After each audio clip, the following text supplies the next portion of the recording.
we talked about hearing the voice of God. We talked about answers to prayer.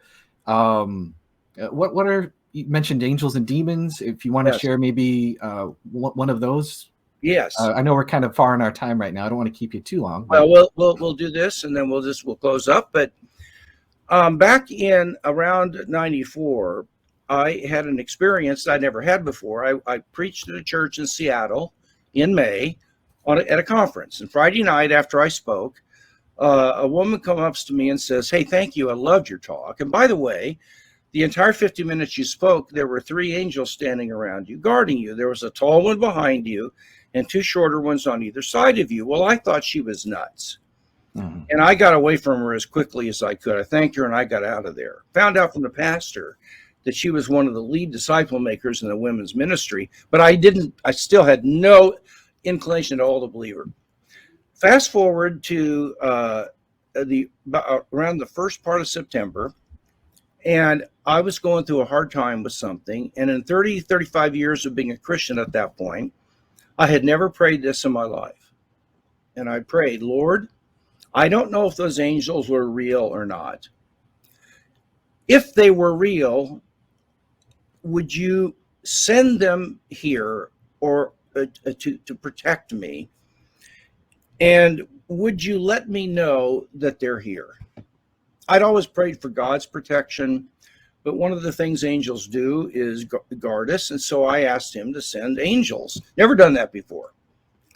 About 10 days later, and I have all this in a folder, I got an email from one of my graduate students who was taking a graduate metaphysics class with me in a classroom named Meyer 109. I get this email from Mark Stepp. He says, "JP, I've been waiting 3 days to send this to you because I didn't know what you'd think of me. But some of the other grad students told me I should send it to you, so here goes. If you want me to talk to you about this, I'll come to your office." A few days ago in Meyer Hall, while you were lecturing in metaphysics, for 10 to 20 minutes, I saw 3 angels appear standing around you. And there was a tall one behind you and 2 short ones on either side. And they were robed beings that I could not see their faces, but they were there. And then they disappeared. And I called him because he was also working in the graduate admissions office while going to grad school, and said, "Get your rear end over here right now." So he comes over and I said, "Look, I said, what you saw, was it in your head and kind of an internal vision, or was it in the room?" And he said, "Oh no, these were in the room. They were right next to you." And I said, "Well, do you happen to have these kind of experiences regularly?" Thinking, Eric, that maybe he was a little bit off and a little bit kind of had some kind of psychological disorder. And he said, "Oh no," he said, "I've never seen an angel in my entire life." And I said, "Well, what happened?" And he said, "Well, I drew a picture of it. And I've got the picture here. And there is a tall one behind me." And he'd never heard of this other. I never shared it with anybody. And so he said, "I saw this." And I said, "I thought I was freaking out." So I started rubbing my eyes like crazy. And then I looked and they were still there. And I said, "Well, why didn't you say something?"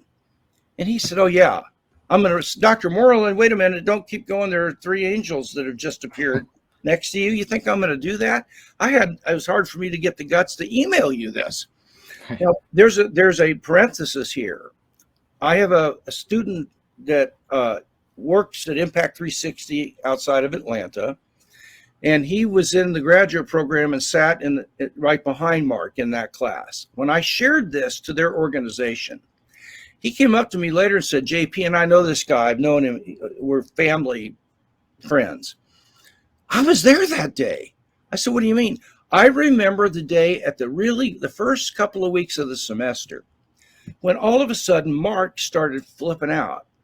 And it was like he had some acid or something had gotten in his eyes. He was rubbing them like crazy." And he said, "I almost got up and took him to the men's room to wash out his eyes. But then he stopped." And I said, "I didn't know why he was doing it, but now I know." Well, so that was incident number 2. There's another one I'm going to skip, but this happened to me again with a lady who saw these 3 angels and never heard about it. I'll give you the next 2. Okay. And then we'll close. After this happened, about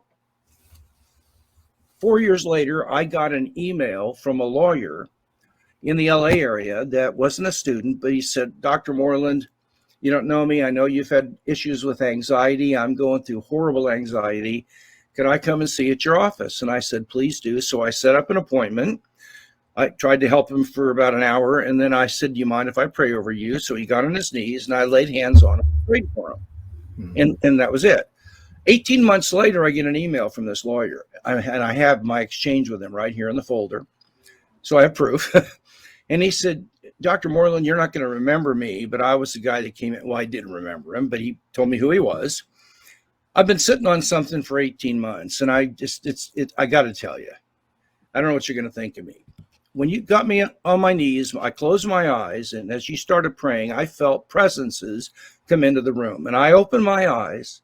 Okay, Dr. Moreland, I saw 3 angels standing around you. Just seemed like they were protecting you as you were praying for me. And there was one was taller and there were 2 that were shorter. And he had never heard me mention any of this. He wasn't prone to see this. Okay, here's the 4th story.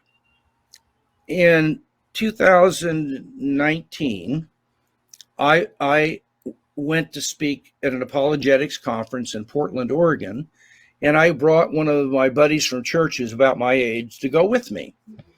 I lectured on the existence of God Saturday morning. There were about 350 people at the conference.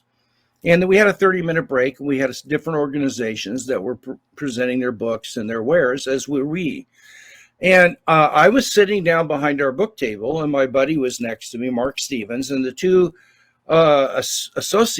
secretaries, assistants in our apologetics program were there, and they're still here. I know them well. And this 40-year-old woman, woman, comes walking across the foyer right toward me. And she comes up and says, Dr. Moreland, I wanted to thank you because all my life I'm Jewish and I've been an atheist my whole life. But about a year and a half ago, I gave my life to Jesus. And there was 1 or 2 of your books that really helped me get over that edge. And I just, oh, my goodness, I am so honored. But she said, that's not why I came here. I've got to tell you something. While you were speaking this morning, I saw it. Stop. Don't go any further. Don't go any further. Hold on just a second. Mark, I want you to listen to what this lady is going to say. And I asked the 2 secretaries if they'd stop and listen. So there were 3 people listening. And I said, don't go on. I'm going to ask you questions. Did you see angels? Oh my gosh. How did you know that? I said, just let me keep going for a second. Were they down on the floor off the stage? Were they hovering kind of right above me? Do you remember where they were located? She said, I sure do. There were 2 on your sides and 1 behind you. I said, one other question. Do you have any idea about their relative sizes? Oh, she said, there was a real tall dude. That was her exact phrase, behind you, and 2 short ones on either side. I said, have you ever heard me mention any of this? Or she had no clue what I was talking about. And I have eyewitnesses that saw that. That evidence would pass in a court of law because you have these 5, I only shared 4 cases of people seeing the same thing without knowing each other in different parts of the country.